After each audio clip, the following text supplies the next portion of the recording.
बिस्मिल्लाहिर्रहमानिर्रहीम। अस्सलाम वालेकुम। मैं हूं इमरान अहमद गिल और आप देख रहे हैं यूट्यूब चैनल। सबसे पहले आप सब देखने वालों से पेशगी माजरत, तबीयत की नासाजगी के बायस को एक हफ़्ते के बाद आप सबसे वीलॉग में मुलाकात हो रही है।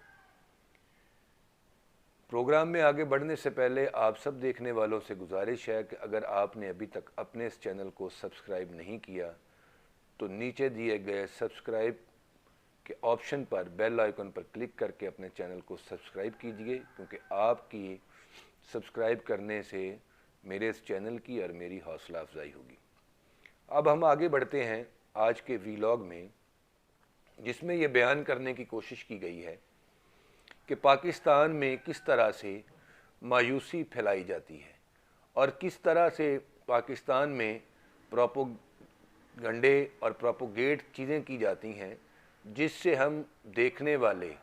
लोग ये समझना शुरू कर देते हैं कि हाँ, जो हमें बताया जा रहा है बिल्कुल ऐसे ही हो रहा है। जिसकी मैं एक सादा सी मिसाल भी आपको समझाने के लिए दे देता हूँ कि जैसे आप में से, हम में से किसी एक फ़र्द को हम 5-10 दोस्त मिलकर अगर ये कहना शुरू कर दें कि यार तुम्हारी शक्ल थोड़ी पीली पीली सी लग रही है, थोड़े कमज़ोर कमज़ोर से लग रहे हो, कुछ खैरियत है, बीमार तो नहीं हो, कुछ तबीयत में कमी लग रही है, कोई मसला है, चेहरे पे वो रौनक नहीं है। अगर हम ये 5-10 दिन एक ही शख्स को, अपने हल्का अहबाब में से किसी एक शख्स को 5-10 दिन एक ही बात बार बार कहना शुरू कर दें तो यकीनन 8वें या 10वें दिन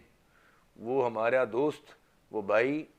किसी न किसी डॉक्टर के पास चला जाएगा, ये जानने के लिए कि सब लोग मुझे ये कह रहे हैं कि शायद मेरी शक्ल पे रंगत बदल गई है, शायद मैं कमज़ोर लग रहा हूँ, शायद मैं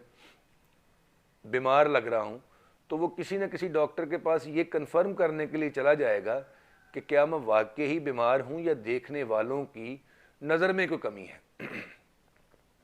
तो इसी तरह से पाकिस्तान में भी एक प्रोपोगंडा किया जाता है और उस प्रोपोगंडे के बाद पाकिस्तान में मायूसी फैला दी जाती है और देखने वाला, पाकिस्तान में देखने वाला, पाकिस्तान में रहने वाला, पाकिस्तान में कारोबार करने वाला, पाकिस्तान में मुलाजमत करने वाला, हर वो शख्स जिसकी नज़र से या जिसकी समातों से ये बात टकराती है या जिसको सुनने को मिलती है कि पाकिस्तान में ये मामलात, ऐसे ऐसे मामलात हो रहे हैं, तो हाँ, वाकई पाकिस्तान में बहुत कुछ बिगाड़ पैदा हो रहा है। जैसे मैं आपको एक और चीज़ आपको याद कराता हूँ, कुछ ज़्यादा पुरानी बात नहीं, 2008 से 2013 में पीपल्स पार्टी आसिफ अली जरदारी की पाकिस्तान में गवर्नमेंट थी और पंजाब में पाकिस्तान मुस्लिम लीग नवाज़ की गवर्नमेंट थी। तो एक आम थ्योरी, एक आम ज़ुबान ज़द आम एक चीज़ थी कि एक चाइनीज़ कंपनी पाकिस्तान में आकर, उस वक्त लोड शेडिंग बड़े अरूज पर थी, तो उस वक्त एक प्रोपोगंडा चलाया गया कि चाइना की एक कंपनी पाकिस्तान में आई है और पाकिस्तान में आकर उसने आसिफ अली जरदारी, प्रेसिडेंट ऑफ पाकिस्तान, जो उस वक्त पाकिस्तान के सदर मुमलकत थे, उनको आके ये ऑफ़र की है कि हम कमर्शियल मीटर का 500 रुपया पर मंथ और घरेलू मीटर का 300 रुपया पर मंथ पर बिजली देने के लिए तैयार हैं, पर आप हमें इजाज़त दे दें। तो एक साथ इसके साथ ये भी था कि वो देखें, चाइना की इतनी बड़ी कंपनी कमर्शियल मीटर के लिए 500 रुपया और घरेलू मीटर के लिए 300 रुपये बिल पर बिजली देने के लिए तैयार है, मगर आसिफ अली जरदारी साहब अपने कमीशन के लिए, अपने पैसा बनाने के लिए उस कंपनी को इजाज़त नहीं दे रहे। मगर यूँ इस प्रोपोगंडे से हुआ क्या कि पंजाब के अंदर लोगों के दिलों में आसिफ अली जरदारी और पाकिस्तान पीपल्स पार्टी के लिए दिलों में नफ़रत पैदा हुई और यूँ 2013 में पाकिस्तान पीपल्स पार्टी का पंजाब से तकरीबन सफाया हो गया। अब 2013 में जब पाकिस्तान मुस्लिम लीग नवाज़ की गवर्नमेंट आती है, तो वो कंपनी, जो चाइनीज़ कंपनी 2008 से 2013 में Asif Ali Zardari Peoples Party government को 300 रुपया घरेलू और 500 रुपया कमर्शियल मीटर पर बिजली देने के लिए तैयार थी, 2013 में जब नवाज़ शरीफ की गवर्नमेंट आती है, पाकिस्तान मुस्लिम लीग नवाज़ की जब गवर्नमेंट आती है, तो वो कंपनी डिफ़ॉल्ट कर जाती है। वो कंपनी आकर वही ऑफ़र जो पीपल्स पार्टी आसिफ अली जरदारी को ऑफ़र कर रही थी, वही कंपनी आकर पाकिस्तान मुस्लिम लीग नवाज़ के प्राइम मिनिस्टर मियां मोहम्मद नवाज शरीफ साहब को ऑफ़र नहीं करती। क्या वो कंपनी डिफ़ॉल्ट कर गई? क्या उस कंपनी को नुकसान हो गया? या वो कंपनी मायूस होकर चाइना वापस चलेगी? नहीं, ऐसा नहीं हुआ। ऐसा क्यों नहीं हुआ? क्योंकि वो एक फ़र्ज़ी कंपनी थी, जिस फ़र्ज़ी कंपनी की बुनियाद पर एक मफरूज़ा बनाया गया, एक कहानी बनाई गई, कहानी बनाकर उसको पूरे पाकिस्तान में फैला दिया गया और बहुत ही पढ़े लिखे अंदाज में उसको फैलाया गया कि हर सुनने वाले ने इस बात पर यकीन कर लिया कि हाँ, क्योंकि आसिफ अली जरदारी साहब की रेपुटेशन इतनी बुरी थी पंजाब में और पूरे पाकिस्तान में कि जब भी ये नाम आया कि जी आसिफ अली जरदारी साहब कमीशन मांग रहे हैं, अगर वो अपने कमीशन की शर्त पीछे कर दें, हटा दें, तो चाइनीज़ कंपनी हर घर को 300 रुपया मंथली बिल के ऊपर बिजली और 500 रुपया कमर्शियल फैक्ट्रियों में पर मंथ बिजली देने के लिए तैयार हो जाती। मगर उन्होंने ऐसा नहीं किया, तो आज पाकिस्तान में बिजली की लोड शेडिंग हो रही है। लेकिन हम मान गए, क्योंकि उस वक्त लोड शेडिंग भी थी। आसिफ अली जरदारी साहब का जो जिस तरह से स्टेटस बना दिया गया था कि वो करप्ट हैं, करप्शन करते हैं, वो भत्ता लेते हैं, वो 10% हैं, तो हमने उस सारी स्टोरी के ऊपर यकीन कर लिया। मगर जैसे ही 2013 में पाकिस्तान मुस्लिम लीग नवाज़ की गवर्नमेंट आती है, हुकूमत आती है, तो वही चाइनाज़ की कंपनी जो आसिफ अली जरदारी को ऑफ़र कर रही थी, उसने वो ऑफ़र नहीं की। तो क्या हुआ ये कि उस प्रोपेगेंडे से पाकिस्तान पीपल्स पार्टी पंजाब से ख़त्म हो गई। इसमें कोई शक नहीं है कि वो सिर्फ़ एक कहानी ही नहीं, बल्कि और बहुत सारे मसाइल ऐसे थे, जिसमें से सबसे बड़ा मसला लोड शेडिंग था। क्योंकि 2008 से 2013, 12 और 13 के दरमियान बेहंगम लोड शेडिंग की वजह से लोग उकता गए और लोगों ने कहा वाकई कि ये इतने ज़ालिम हैं कि जब सस्ती बिजली भी मिल रही है वो ले भी नहीं रहे और हमें तकलीफ़ में मुब्तला किया हुआ है, इसलिए 2013 में इनको वोट नहीं देना, पाकिस्तान मुस्लिम लीग नवाज़ को वोट दो, वो चाइना की कंपनी के साथ डील करेगी, लिहाजा 2-3 सालों में हमारी जान को सुख मुयस्सर आ जाएगा। मगर ऐसा नहीं हुआ। लेकिन पाकिस्तान पीपल्स पार्टी पंजाब से ख़त्म हो गई और पाकिस्तान मुस्लिम लीग नवाज़ अक्सरियती जमात बनकर पंजाब में उभरी और वो बरसरे इक़्तिदार आ गई। ये सारी मिसाल समझाने का मकसद ये था कि जो मैं बात इस वीलॉग में कर रहा हूँ कि पाकिस्तान में किस तरह से चीज़ों को प्रोपोगेट किया जाता है, किस तरह से प्रोपोगंडा किया जाता है, किस तरह से मायूसी फैलाई जाती है, और हम क्योंकि 50 से 60% के दरमियान लोगों का रिसर्च से कोई ताल्लुक़ नहीं, किताबें पढ़ने से कोई ताल्लुक़ नहीं, अखबार देखने से ताल्लुक़ नहीं, टीवी देखने से हमारा ताल्लुक़ कोई नहीं, और अगर बाय चांस हम देख भी लें तो एक प्रोपोगंडा वो है जो हम अपनी सोसाइटी में लोगों के मुंह से सुनते हैं, जो लोग हमें बयान करते हैं कि हाँ ये इस तरह से हो रहा है। और एक प्रोपोगंडा हो रहा होता है कालम नगारी के ज़रिए, मतलब अखबार नवीसों पे, अखबार नवीस वो लोग, वो सहाफ़ी जो बड़े बड़े अखबारों में कालम लिखते हैं, वो अपने कालमों के अंदर उसी तरह की 19-20 के फ़र्क के साथ ऐसी स्टोरियाँ, ऐसी कहानियाँ गढ़ते हैं जो हम में से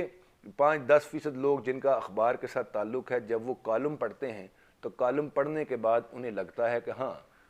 कुछ ना कुछ तो गलत हो रहा है। इसी तरह 5 से 10%, 20% वो लोग हैं जो टेलीविज़न्स के ऊपर बैठते हैं रात के वक्त 8 से 9, 9 से 10 और 10 से 11 बजे के दरमियान, ये 3 घंटे के औकात कार के दरमियान लोग टेलीविज़न्स के ऊपर बैठते हैं, बड़े बड़े न्यूज़ चैनल्स के ऊपर बैठते हैं, और तकरीबन वही सहाफ़ी जो बड़े बड़े अखबारों में कॉलम लिखते हैं, वही सहाफ़ी उन चैनल्स पर बैठकर वही कहानी, वही राग अलाप रहे होते हैं कि बेड़ा गर्क हो चुका है, मईशत तबाह हो चुकी है, ये नालायक हैं, ये नाअहल हैं, ये कुछ नहीं कर सकते, मईशत का बेड़ा गर्क कर दिया, मुल्क तबाह कर दिया। तो यूँ हम जो देख रहे होते हैं, जो हम सुन रहे होते हैं और जो हम पढ़ रहे होते हैं, इन तीनों चीज़ों का जब एक ट्रायंगुलर बनती है तो हमें ये यकीन आना शुरू हो जाता है कि हाँ हालात बहुत ख़राब हैं। इस तरह से मायूसी फैलाई जाती है और मायूसी फैलाकर हम लोगों को किसी भी कोई भी, इस वक्त पाकिस्तान तहरीक इंसाफ बरसरे इक़्तिदार में है और पिछले 3 साल से वो पाकिस्तान पर हुकूमत कर रहे हैं, और पिछले 3 सालों में से इस हुकूमत के बारे में एक बात आप टीवी चैनल उठा के देख लें, आप अखबार का कोई कॉलम पढ़ के देख लें, आप कोई अखबार की बड़ी सुर्खी पढ़ के देख लें, आप मार्केट में लोगों से मिल के देख लें, हर बंदे की ज़ुबान पर एक ही बात है, लुट गए, मर गए, बर्बाद हो गया, तबाह कर दिया, नालायक हैं, इनको समझ ही नहीं आती, इनको पता ही नहीं है। हर बंदा कमा भी रहा है, कारोबार में तरक्की भी कर रहा है। महंगाई के ऊपर मैं बात नहीं करना चाहता, महंगाई बिल्कुल, इसमें कोई शक नहीं है कि महंगाई पाकिस्तान में बहुत हुई है, लेकिन सिर्फ पाकिस्तान में ही नहीं हुई, ये कोरोना के बाद और कोरोना से पहले, इसके ऊपर भी एक दिन मैं वीलॉग करूँगा कि आपको बताऊँगा कि महंगाई में ज़्यादा कसूर हुकूमत का है या इंटरनेशनली महंगाई हुई है जिसकी वजह से आज वो महंगाई हम भी भुगत रहे हैं। तो इसके ऊपर मैं एक अलग वीलॉग करूँगा। तो आज के वीलॉग में मकसद जो आपसे बात करने का ये था कि हमें एक सोचे समझे मंसूबे के तहत हमारे दरमियान, हमारे जहनों में मायूसी फैलाई जाती है, हमें मायूस किया जाता है, और मायूस करने वाले वो हैं जिन्होंने 3-3, 2-2, 4-4 बार इस मुल्क पर हुक्मरानी की, और हुक्मरानी करने के बाद इस कौम को और इस मुल्क को उस हुक्मरानी के बदले में कुछ नहीं दिया, मगर वो अब भी दोबारा इक़्तिदार में आने के लिए एक नया प्रोपेगेंडा, एक नई साजिशी थ्योरी, एक नई मुहिम के साथ पाकिस्तान में, पंजाब में, KPK में, सिंध में, बलूचिस्तान में बहुत तेज़ी से और बहुत ही मनसूबाबंदी के साथ मायूसी को फैला रहे हैं। और हम, क्योंकि हम लोग ज़्यादातर रिसर्च नहीं करते, चीज़ों में दिलचस्पी नहीं लेते, हक़ाइक़ को पढ़ने की कोशिश नहीं करते, हक़ाइक़ को खंगालने की कोशिश नहीं करते, तो जो हमें सुनने को मिलता है वो सुनने के बाद हम उस पर यकीन करना शुरू कर देते हैं। तो आप सबसे गुजारिश यही है कि आप सब हजरात जो इस वक्त मेरे वीलॉग को देख रहे हैं वो अपने इर्द गिर्द पर नज़र रखें, हालात पर नज़र रखें और रिसर्च करें, हक़ाइक़ को जानने की कोशिश करें, क्योंकि आपके हक़ाइक़ के जाने बग़ैर ये प्रोपेगेंडा ये प्रोपेगेंडा बढ़ता रहेगा, मायूसी फैलती रहेगी, और इस तरह से हम जो बेहतर पाकिस्तान का ख्वाब देख रहे हैं वो शायद हम उस ख्वाब की ताबीर ना पा सकें। तो आप सबसे गुजारिश है कि अपने गिरदो नवा पर नज़र रखें, अपने दोस्तों से बात करें, अपने हल्का अहबाब से बात करें और उन्हें समझाने की कोशिश करें कि पाकिस्तान में अगर कुछ गलत हो रहा है तो बहुत कुछ गलत नहीं हो रहा, बहुत कुछ सही भी हो रहा है, और वो कुछ सही हो रहा है जो पिछले 72 सालों में पाकिस्तान में सही करने की कोशिश नहीं की गई, मगर चीज़ों को सही होने में, दुरुस्त होने में वक्त दरकार होता है, और वो वक्त जब तक हम नहीं देंगे पाकिस्तान, हमारा ये अजीम मुल्क कभी तरक्की की राह पर गामज़न नहीं होगा। अगले वीलॉग तक मुझे इजाज़त दीजिए, अपनी दुआओं में याद रखिएगा, और एक बार फिर आप सबसे गुजारिश है कि अगर आपने मेरे इस चैनल को अभी तक सब्सक्राइब नहीं किया तो लाजमन चैनल के नीचे दिए गए लिंक पर बेल आइकॉन पर क्लिक करके अपने इस चैनल को सब्सक्राइब कीजिए। मुझे अपनी दुआओं में याद रखिएगा। तब तक के लिए अस्सलाम वालेकुम, अल्लाह हाफ़िज़, पाकिस्तान जिंदाबाद।